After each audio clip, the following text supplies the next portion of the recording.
Hello, everyone. Welcome back to our Systems Biology podcast with another new podcast. You must have seen that YouTube video where they show the amoeba is running away from a macrophage and the macrophage is trying to chase it. And not just macrophage of our cell or a amoeba, a unicellular organism. There are hundreds and thousands of unicellular organisms that moves around. They move around because they have to feed themselves. Sometimes they have to evade from the predator, right? So these organisms are moving, they are mobile. Not only they move, they are not alone. Think about the cells in your body, they don't live alone. They are in a group, they have a community. Just like the cells in our tissues, bacteria also have community. They grow, they divide, they do metabolism, they sometimes move all together. And to do that, all these cells, whether it is in your body or in your petri dish or in water, some microorganism moving around, they have to talk to other cells, whether they are of the same organism or they are the individually different organism. So they communicate also with each other. Now, forget about this level of single cell state. Move up. Look into individual organism level. We often, this is the winter time in India, now migratory birds are flying in. You will see they are flocking together, they are moving together. You may have seen those beautiful discovery movies where they show the school of fish and in the deep sea, they are moving together. They are individual fish or they are the birds, they have to communicate with each other. So they create a mass which is moving all together. Now, when you see all these things, obviously one question comes into our mind. Why they are moving? Is there somebody which is controlling their movement? Why they are coming together? Why they are forming these type of patterns? Now, forming pattern and this type of movement is not limited only to biological or living thing, right? In our physics textbook, we have learned a ball is low rolling down a gradient. You have done solved those equations in your 12th standard. If you remember crystals, beautiful crystal picture you see in your chemistry book, yeah, they are pattern. But there is a distinct difference between those crystal and the simple humble ball rolling down a gradient, and you and me interacting with each other, forming a pattern during a 15th August parade or moving around is quite different. You and me does not move because gravity is pulling us just like the ball. We are not forming pattern in the parade of 15th August because there is this like electrostatic charge working out between them. We decide that we interact and we do this. So in a way, we are not passive. The cell, you, me, and the flying birds and the fishes, they are not passive like objects that we have studied in physics in our school and college. So now scientists call them active matter because we ourselves, the cells in our body or in a humble bacteria, we are powering ourselves for our movement, to achieve our goal, to get food, and to do hundreds of other things the way I am talking right now, consuming energy, powering myself to communicate to you. The question is, can there be some universal laws, rules, some equation that I can write that will help me to understand all these behaviors that I'm talking till now across from single cell to flying birds? Okay, that's is a big project. Obviously, you can say maybe it will take a lifetime for many people to achieve that, but we can say let's try, and many people are trying to do that. Our guest today is one such person who is trying to understand what we broadly call now active matter physics. And sometimes it is connected with another field of physics called soft matter also. But so if you put it broadly, again, it will be called and come under the area of statistical physics, if any some of you have studied that. So with further ado, let me introduce you to our guest, Dr. Suraj Shankar. He's a faculty in the physics department of University of Michigan. Welcome on board, Suraj. Thank you for joining me today.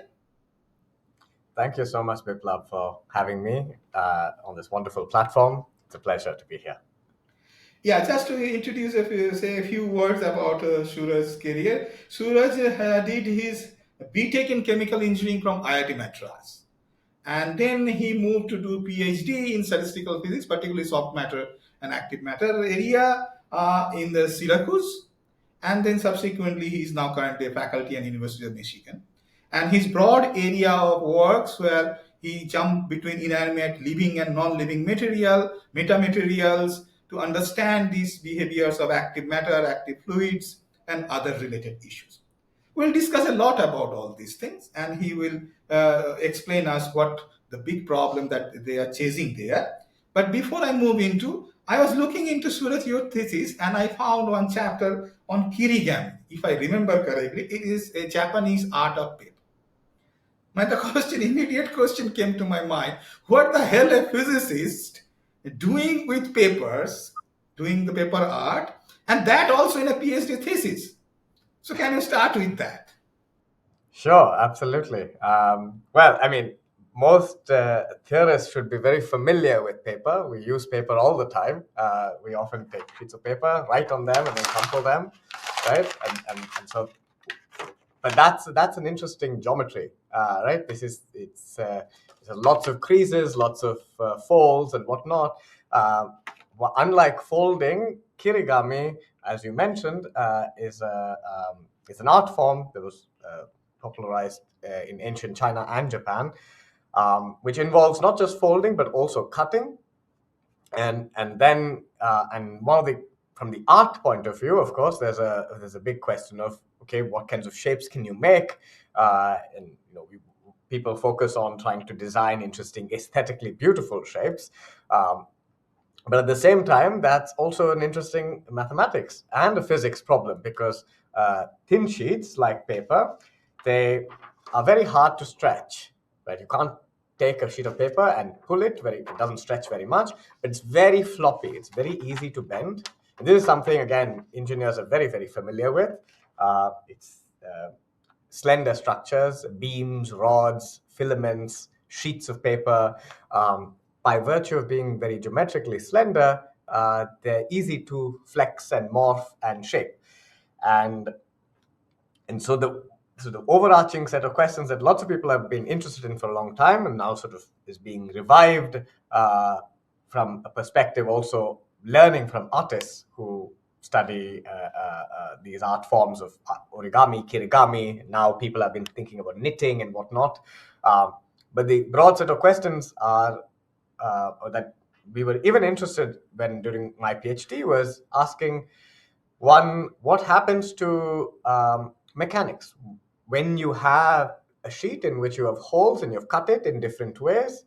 I told you initially that a sheet of paper which is intact is very hard to stretch, but anyone who has made birthday streamers, you take a sheet of paper and you make holes in it to hang as decoration.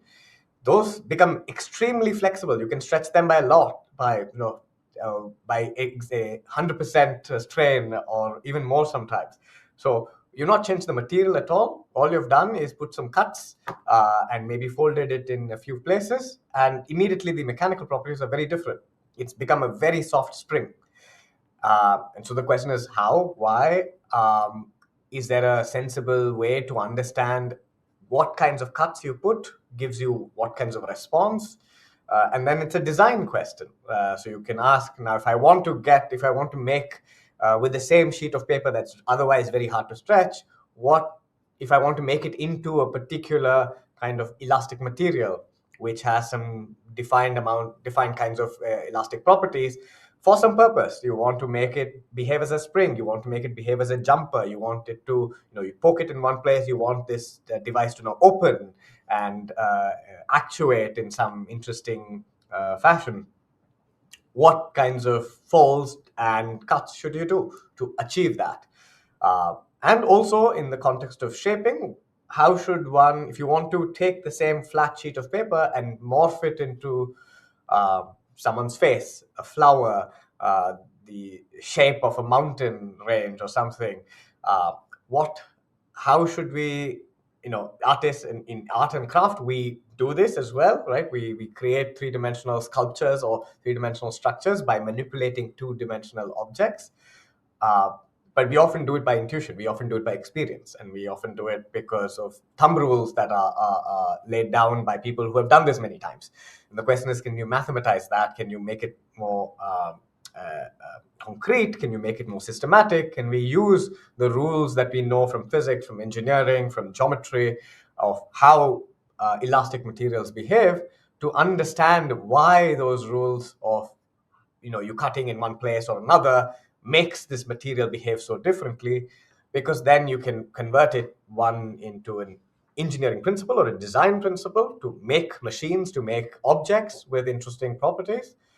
But also potentially you can learn something about living systems, because living systems also often use many of these ideas but implement it in very, very different ways.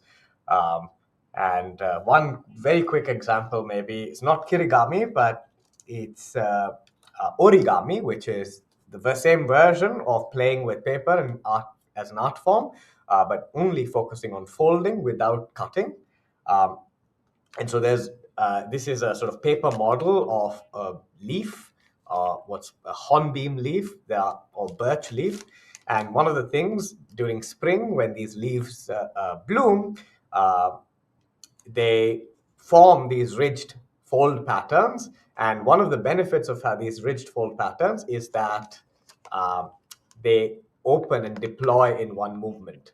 So if I just actuate at the bottom, I don't have to open each fold separately, but in one movement, the whole leaf opens. And that So becomes very that useful. distension is created in the lower part and the whole thing Yes, get opened up. usually by pressurizing. So you pressurize, you pump fluid everywhere, and so one global input, and the whole leaf deploys. Uh, and so it's a very simple fold pattern. It's what's called the Miura Ori fold pattern, which also originally was popularized again in the context in thinking about in problems in thinking about deploying solar sails and solar panels on spacecrafts, because over there when you're out in space you again don't want to have to go in and have a robot go or person go and open each fold, and you want something that's very easy to actuate and very easily deployable. And such patterns, inspired by the art of origami, played an extremely crucial role, because that happens to be a very, very efficient pattern to deploy large scale structures in single motions. And so there's a whole community now of people who've taken many of these ideas and are developing them far more rigorously, and taking them in all directions, from across engineering to biology and physics and mathematics. And it's a whole very, very burgeoning field. So during my PhD, we were interested in mechanics of some of these materials, and so and slender structures have continued to play a role in much of my interests. So, because I think they're quite interesting. Yeah, that's very fascinating. You actually nicely placed it. The way you connected from a paper craft to a living leaf to the spacecraft technology is really fascinating. And actually, uh, it gives me some hint that how come somebody who has a BTech in chemical engineering moved away from the traditional path the engineering student takes usually and jumped into physics that far still close to the way we groom ourselves to go to IITs. And then now, even during your PhD, also closely, and now you work on an area which is biology, and you are trying to resolve some of the major main unanswered questions in living systems, and you jump between living and non-living, sometime helping the taking the help of this type of paper craft, sometime taking the help of equations. So for most of our audience who must be planning their undergraduate education or suppose postgraduate education or career path, this could be quite a surprise that what made you leave the traditional path that usually most engineering student takes and then move into this unusual path, right? So can you tell us about briefly about what went through your mind, how you planned when sitting in a hostel in IIT Madras, what moved you to move into this type of journey? Yeah, absolutely. So it's not although on face value, it may seem strange or puzzling, but it's actually not that strange. Uh, Partly because, so as a chemical engineer, we often work and think about soft materials and fluid dynamics, elasticity, um, granular matter. All of these very canonical topics of soft matter come up in every aspect of chemical engineering and extremely consequential for chemical industries as well, right? In processing paints, in processing grains of various kinds, and whatnot. So, I had a lot of exposure to soft matter ideas, principles, modeling, concepts in chemical engineering. It might have not been the way in which it's taught in engineering might be is perhaps maybe a little bit different from how it's often approached in physics in terms of the what is focused on, but the concepts are all basically the same. Um, so so it wasn't as strange of a jump from chemical engineering to thinking of the physics of soft matter. It seemed fairly natural. The reason I decided to do physics after my bachelor's was partly because of my teachers and my instructors at IIT Madras. So I had some excellent professors, um, uh, V. Balki being one of them, but a few others as well.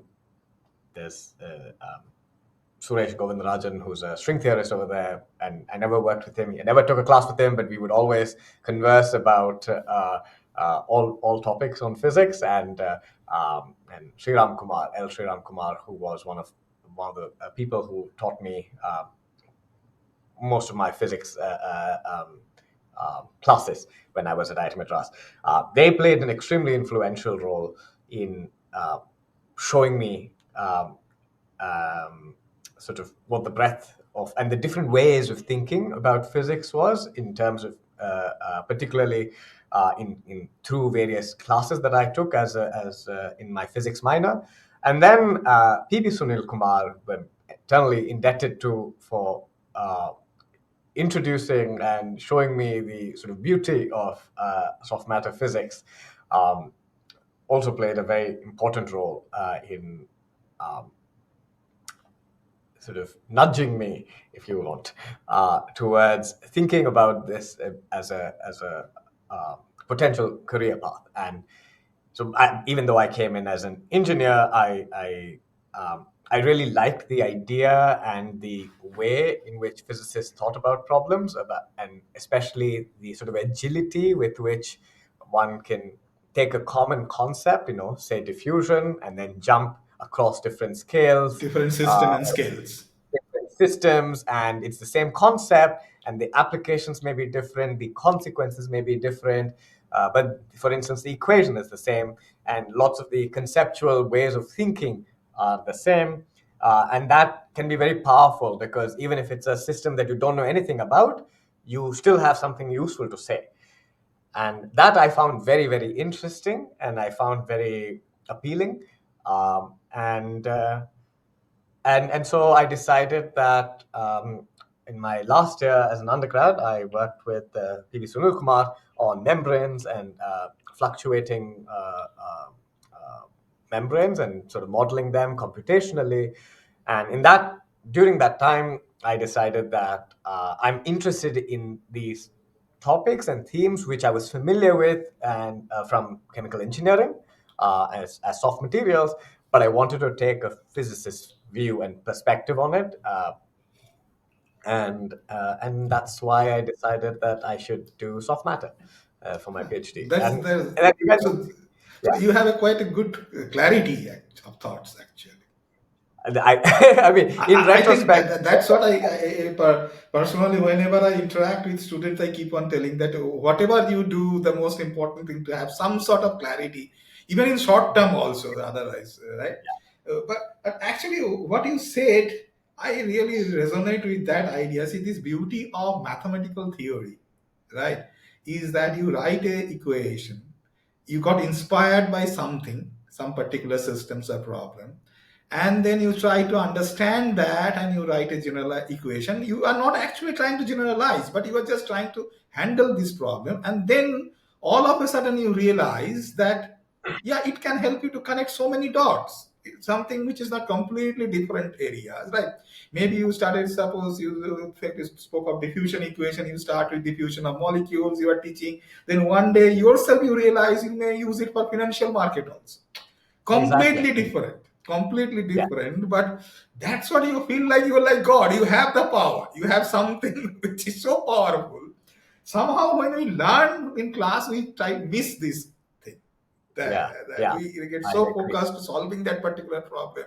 But when you Yeah. study from a research perspective, right?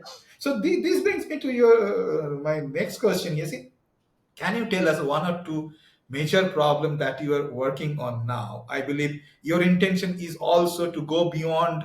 When you look into the biological problem, you are not trying to look into a molecular biologist or cell biologist try to solve a particular cells, particular molecular problem. You are trying to generalize it, which will be applicable to across different system, across different scales, and some of them may be ideas which is relevant for both living and non-living matter together, right? So if you can explain one or two projects that you are right now. Yeah.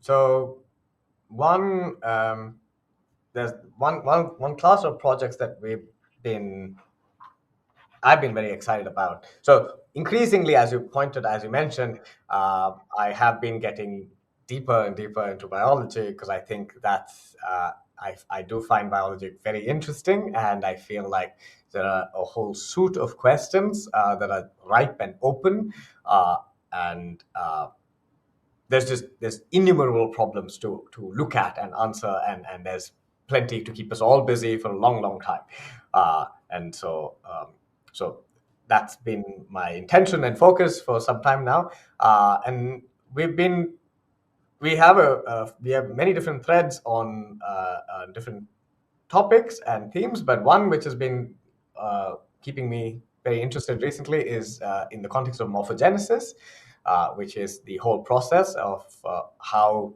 organisms, tissues acquire shape. Morpho for shape, genesis for formation, uh, and uh, and so this is uh, generally a very complicated problem, of course, of interacting molecules that cells have use various biochemical processes, genetic processes, and then they consequently use all of these signals to then decide in different locations of the tissue or the organ to become various things and cause various patterns. And at the end of the day, and all of this is also in conjunction with mechanics, because after all, to form some shape of some object, physical shape, you have to morph it. You have to actually push and pull and move things around. So there has to be mechanics involved, and so the whole thing is a very complicated process. And But we've been trying to get at it from hopefully a slightly different angle. And this is also in the context of plants and leaves in particular. So one of the things that has been interesting me for some time is thinking about the shapes of leaves. And if we, now Michigan winter, we don't have any leaves up for any of the trees, but come spring, come summer, many leaves, most leaves, in general, they're largely flat, which is a question in and of itself. How do you grow an object which is very thin, like a sheet of paper, like I just mentioned? Thin sheets like to bend and create three-dimensional curvature very easily. They create all kinds of wrinkly, ripply shapes. But so creating something flat is in general quite difficult. But even if you're flat, a lot of times, and most often, many of these leaves have lots of patterns around the edges. And if you think about, very classic temperate forest leaves, maple, oak, um, birch, all of the sort of trees of very large leaves of very large trees, woody trees. They all have lots of spikes, lots of patterns along the edges, or lobes, and all sorts of things. And the question is why, and how do you make those? How do you make so much of variety? Um, and there's lots of ecological interest as well in this context, in because these shapes vary with climate. They vary from tropical to temperate zones, And so people are very interested from an ecological point of view, sort of trying to understand, and from a biodiversity point of view, trying to understand leaf morphology as a function of geography and climate and various environmental conditions. But we understand very little about why these leaves have all these shapes. And in particular, why do many of them create sharp features? Oftentimes, very cusp like, very pointy, tooth like features around the boundary. And we know very little about how those are formed. And so, one of the things that we've been trying to do at the moment is to ask, can we understand that quantitatively? Can we actually understand and quantify the geometry of these leaves in a mathematical sense, and then also try to explain what kinds of simple mathematical models can describe their formation, uh, and can describe, for instance, how do you create singularities on the edge of a growing sheet. And uh, and so that's one question that's been taking up that I've been finding very, very interesting, because I think it's sort of rooted in a very common observation. It's of the sort of diversity of patterns that we observe, uh, and and I think it's an interesting question to ask where it comes from, and perhaps there is a place uh, for the sort of physics style minimal thinking that may highlight, without, as you said correctly, without focusing too much in detail about individual molecules doing something, or individual some individual cells doing something very specific at some coarse grained level. What are the simple rules that one can write down for what controls um, when and where you can create patterns, and when and where can you create very, very singular features.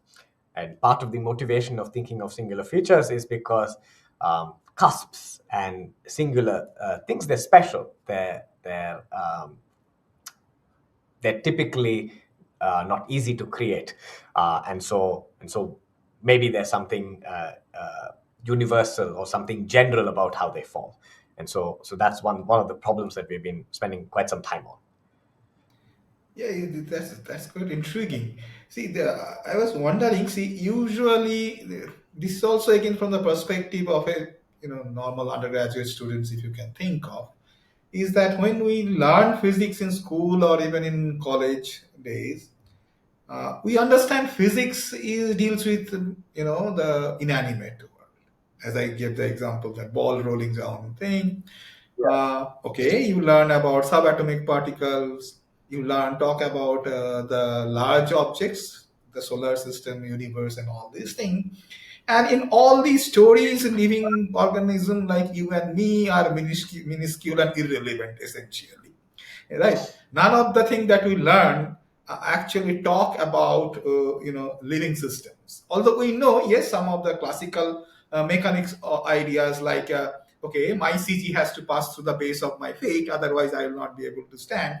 These Yeah. things apply, but it seems in conversation with you right now, it came to my mind that actually now maybe I am ignorant, maybe other earlier also people, a lot many physicists had tried to expand this area of physics from the area of so-called inanimate world, and living organism is completely different. I believe that is a historical reason also, because Yes. historically Yeah. life was considered as sacrosanct and vital forces are there. But even after we came out of those medieval ideas, I think there is a sort of inertia to think that living systems are not in the domain of physics in that way, Yes. at least in education primarily most of the time, right? Yes. But as you are working and jumping from one to another, and the good thing is the math equation does not care whether you are working on a living man or a dead man, right? It's just an equation, right? So broadly speaking, from a physicist perspective, physics student's perspective, where talk about undergraduate physics student perspective, is there anything special which is absent in non-living matter that I should care about in living matter. In the terms of physics, not I'm talking of molecular biology or something.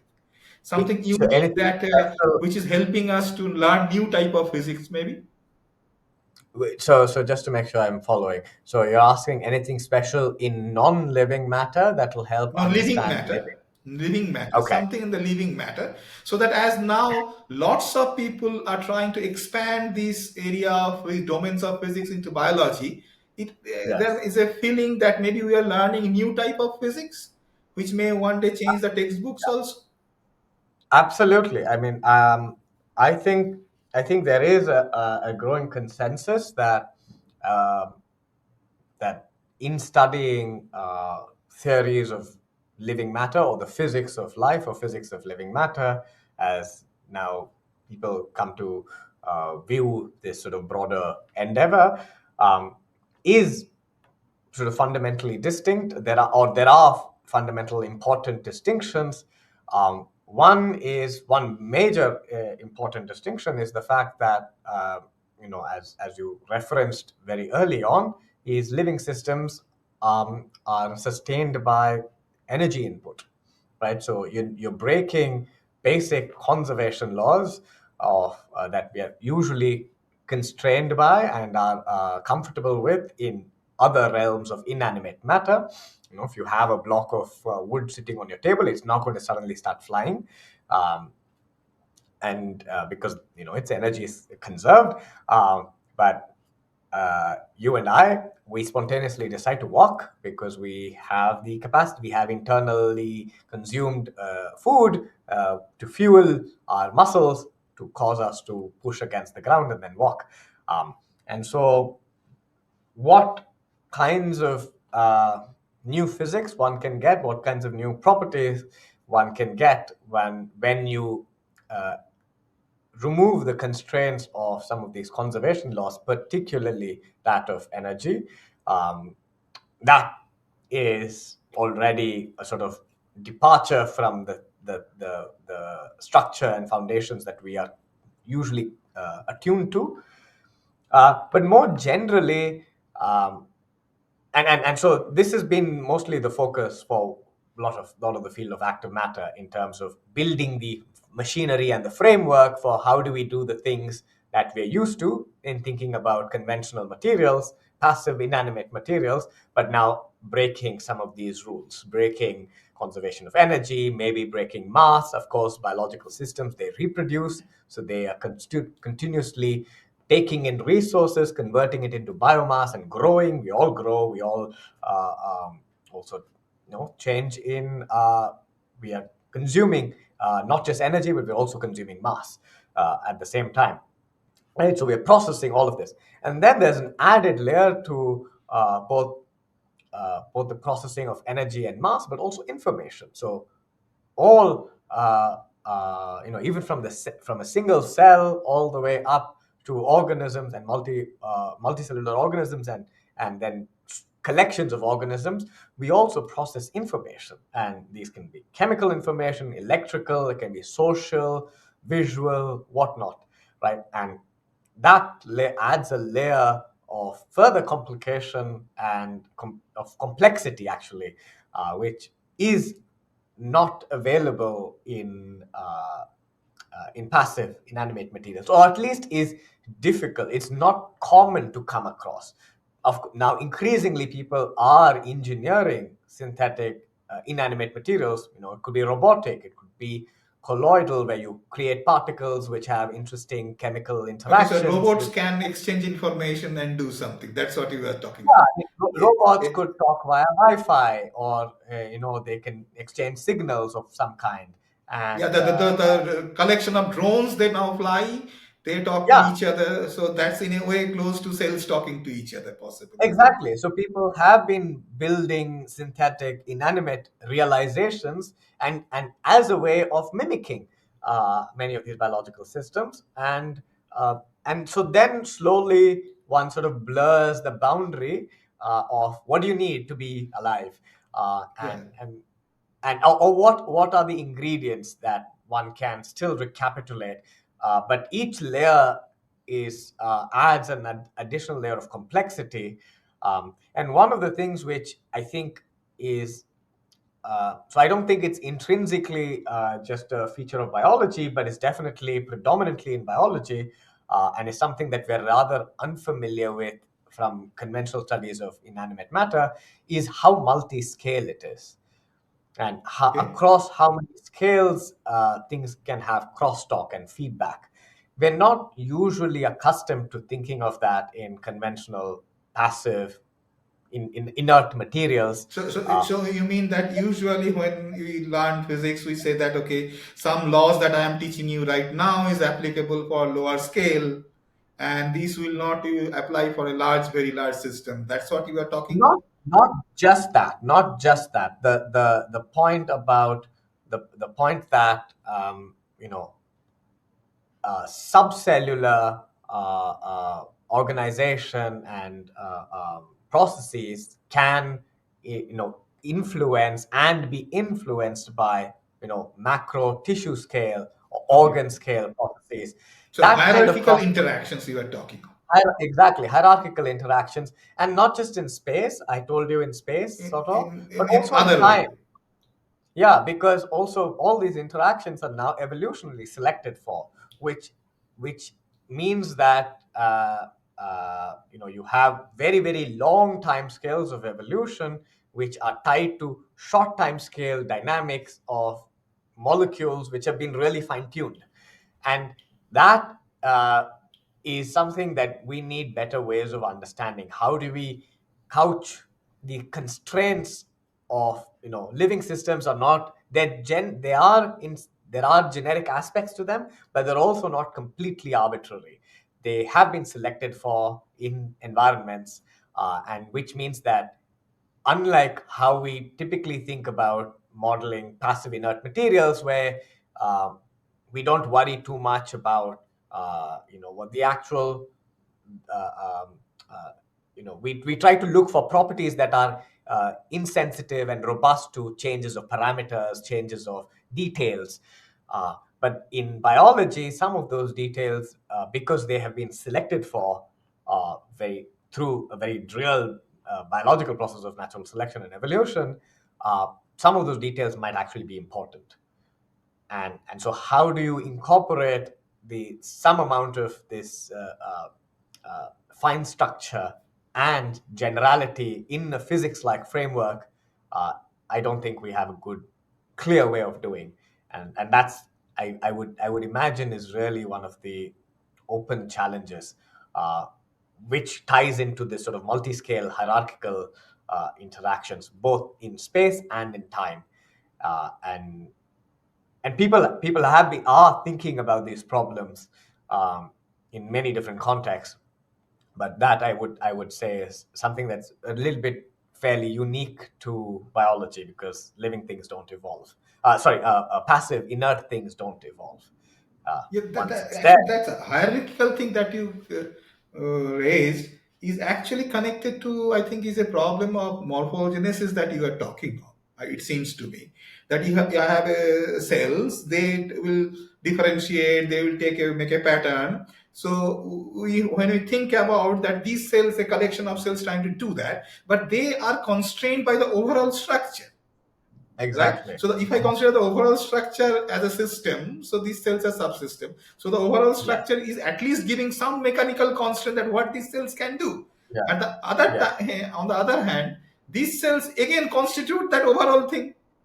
Yeah. Yeah. Yeah. Right? So it's like a chicken and egg situation, but both the Yeah. way things are working, and Yeah. we have to understand how both of these are communicating to how can I Absolutely. connect the lower level laws to the higher level thing, right? Exactly. And if you do both at the same time, you have to do it at the equal footing. You Ah, can't forget one to do the other. And this sort of ties in, I feel, to again a very distinct property of living systems, which is that it is function. They all the patterns. I mean, not all of them, but most uh, biology in living organisms and systems, they create patterns and create structures for functions. They do various utility. things. for utility, for to live and to be able to accomplish tasks, be it foraging, be it getting resources, be it mating, be it whatever, searching, navigation, um, and and so how, which again adds a layer of a constraint, which we're again typically not used to thinking about. If you're thinking about superconductors or you're thinking about metals and insulators, we're not thinking about why that's particularly useful, or like, the material doesn't care about whether or not it's useful to us, uh, but or to itself in some sense. um, but a living organism, for a living organism, function really does matter, again because it ties into then to selection and evolution, which then dictates what kinds of patterns, what kinds of processes will actually survive in the current world. And so couching and figuring out how should we think about uh, physically modeling or formulating, theorizing such problems and processes, uh, with these added additional constraints, that I think is definitely a distinct feature of living systems, and almost surely is likely to reveal different kinds of physics. Yeah, that's Uh, very interesting because see, as I am talking to you, lots of areas it seems like connected to each other. Means usually we say common saying that in your body everything is connected to everything. You cannot neglect. So similarly, it seems all these areas which seems completely different, but they are all connected in threads. If I have to understand any living system, actually, right, different ideas. And can you suggest some? Is there any popular science book or something which we can suggest to our students to start reading to get a gross idea about these exciting areas, that how these multiple things are connected, and what people are thinking right now? yeah, so there aren't too many popular science books in some of these topics. There's one which I will always recommend, which is not on biophysics or living systems, but is on just soft matter. But it's a wonderful read. It's an old book. It's by Dejean. It's called Fragile Objects. It's a relatively small book which covers lectures that Dejean gave to high school children Huh? uh, Interesting. after after he won his Nobel. So it's very descriptive, and in classic Dijon style, just talks about different stories of ideas and concepts, and illustrating all sorts of very classic problems in soft matter, from rubber elasticity to polymer physics and wetting and whatnot.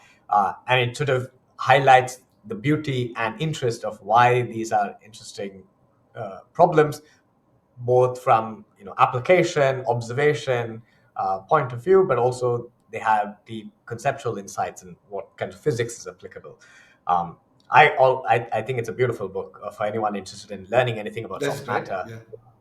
Uh, there is a more recently, Raghu Parthasarthi, a colleague at Oregon State, um, has written a book, a sort of popular science book on biological physics. So the modern view of thinking about the physics of living systems, and I believe it's called Simple Rules, or I forget the name.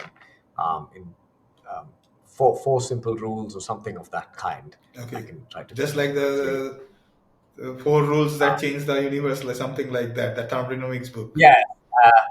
So I think it's so simple at beginning, how four physical principles govern um, organization in living systems, and so it's also a rather nice book. There are others that are slightly bit more uh, have a bit more technical content, but at the same time are more discursive and just prose with no sort of equations.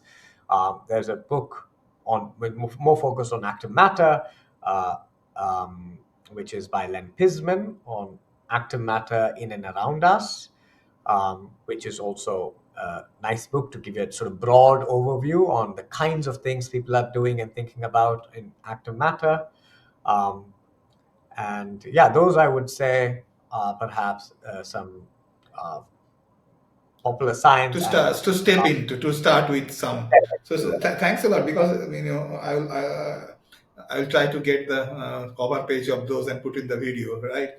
So absolutely these books actually helps always to move into and check whether it really very excites much. a person or not, right? So Yeah.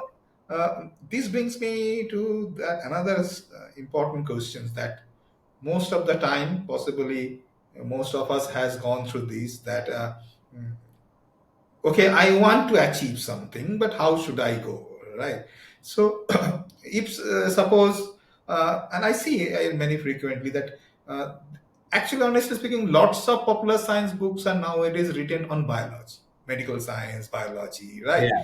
And honestly speaking, lots of young minds are very excited to read and do those, but somehow, because of certain constraint, educational structures, social situations, social economic structure, uh, all this excitement eventually dies off somehow for most of the people. But suppose somebody is taking, they are excited, but what I find, they actually do not know how to start, Mm. right? How should they cultivate themselves? What should they strengthen among themselves during their undergraduate education, right? So somebody, suppose a maths graduate or a physics graduate, or suppose somebody like an engineering graduate like you, I believe you had got a good fortune to work with some of the stalwart from IIT Madras who helped you to connect the dots, right?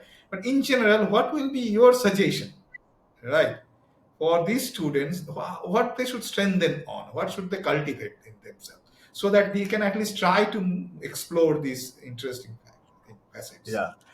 So I just want to say that when I was at IIT Madras and then starting my PhD, I had no intention of working on biology. Uh, and I didn't know anything about biology. The only time I'd taken biology was in high school. And after that, I'd never touched biology. Um, and so it was never on my radar. It was far more recent, only as a postdoc, that I actually, only at the end of my, of my PhD, when I graduated, that I realized and recognized that biology was something interesting and I should pay attention to it. Um, and so it's been a lot of learning on the fly at the moment. But in terms of how students might better prepare themselves, I don't know if I have anything that's potentially concretely useful to say in that context, largely because um, people's interests change and people sort of wander, as has been my own personal trajectory.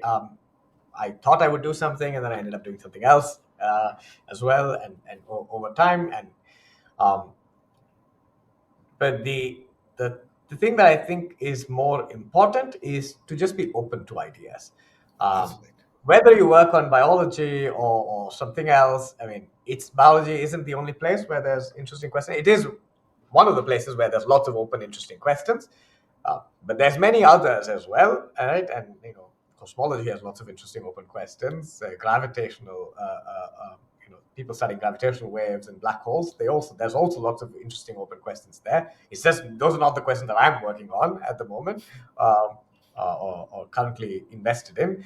Um, but so whatever your interests are, I feel as long as you're open to ideas that are beyond, make sure that you don't box yourself. That's I think the main thing.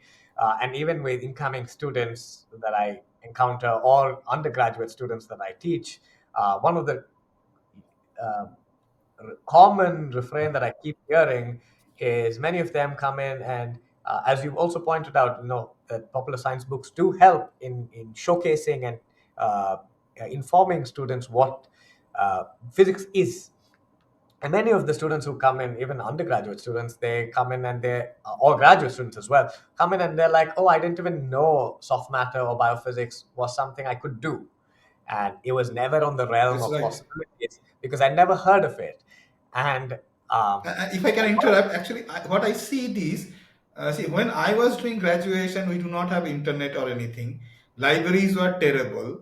And Yeah. so you are completely existing in an isolated system. You have no idea even what is happening in another department in the university. But the Yes. situation has changed now. But still, I find that the kids who are doing undergraduate, they are not in a position, they do not really know that what is happening around. They are I agree. stuck with what we are teaching in the classroom.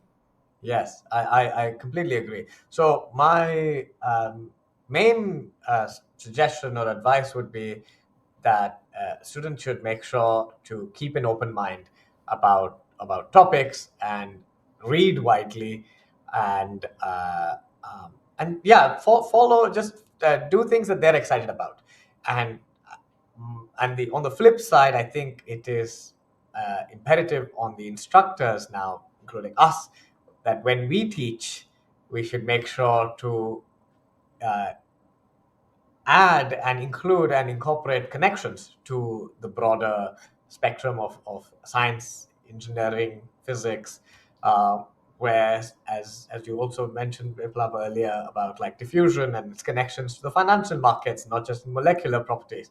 So things of that kind, I think it can be very beneficial as a way of showing, even if briefly, but then maybe students who pick up on that and notice that there are connections to rather different things, then they will be ready to ask questions and they'll be ready to explore and probe. Um, and then wherever, as long as they're doing, I feel like they should follow and do something that excites them rather than do something that they have been told to do, which I think many of us often fall prey to, sort of get forced into or compelled to do. So um, I think that would be my main thing, as at least being or just open to ideas and To explore what are the opportunities are, talk yeah, to other department fellows, what they are learning, whether that excites you, maybe in exactly, future, exactly. right? So that way. So this actually brings me to another question. You raised this in the last part. I will ask it intentionally because you have gone through this Indian undergraduate education system, right? And being an instructor in that undergraduate education system, this is a question to you, not from the audience Yeah, perspective, as I yeah. catch hold of you today. That what do you think? Do you think we need to make at least few changes the way we are teaching, right? So that we can show these interdisciplinary areas, because everybody is talking about interdisciplinary now, but don't you think we need to change the way we are running the curriculum, the way we are teaching, or something, so that these people get inspired from the very beginning to understand that everything is actually connected? Yes, absolutely. Yeah, I think that is absolutely essential, and we do need to change. And again, just it's things you also already mentioned with regards to how uh, and perhaps we need to do this in earlier sort of introductory classes where we sort of the larger first year classes where we have lots of students and you that I think is always a good opportunity to show the breadth of concepts and ideas and connect across different topics rather than be canalized in one or two specific um, uh, just focusing on one topic or application, and so and I think people are starting to do that and recognizing, especially at the interface of physics and biology, it is a difficult it's in principle it seems rather difficult because then it seems like you need the training of a physicist and you need the training of a biologist to be able to speak both languages.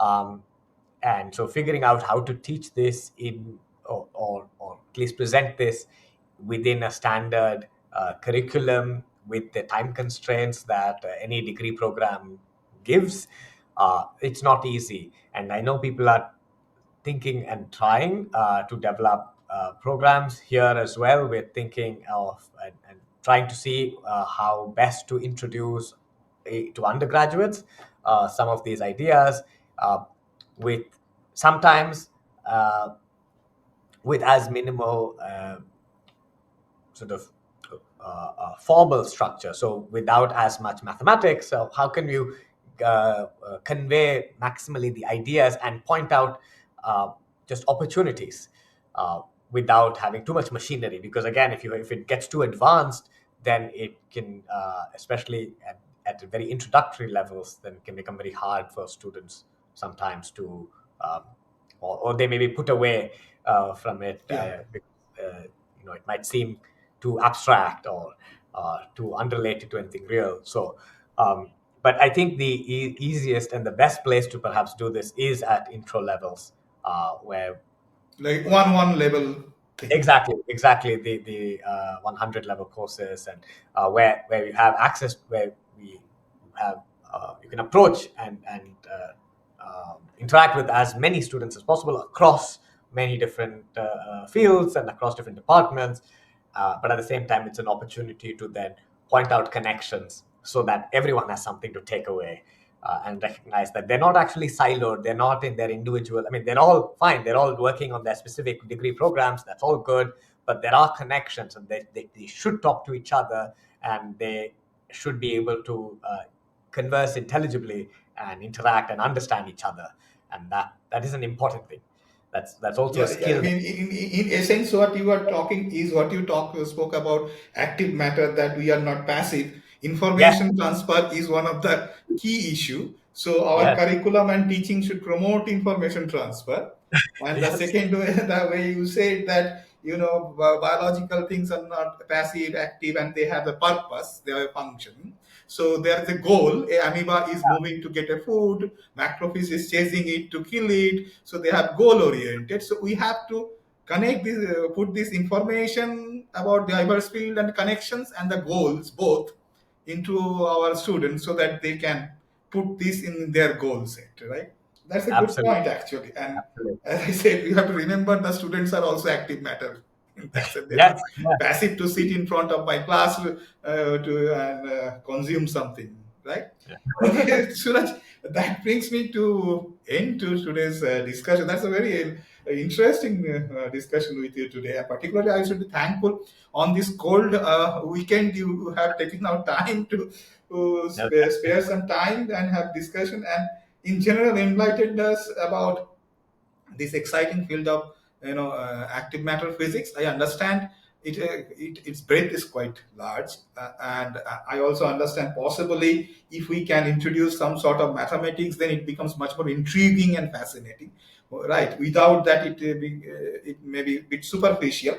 But we have to start somewhere, and I hope the audience, will also get a broad idea that what you people are trying to achieve and why it is so exciting, and why it is dragging so many people to come together and from different fields to study this type of problem. So thanks a ton for joining with me today. Thank you. thank you so much. Thank you so much for having me. It's been really fun. I really enjoyed our conversation. Thanks, Right. Suraj. Thank you. Take care. Bye bye. Bye.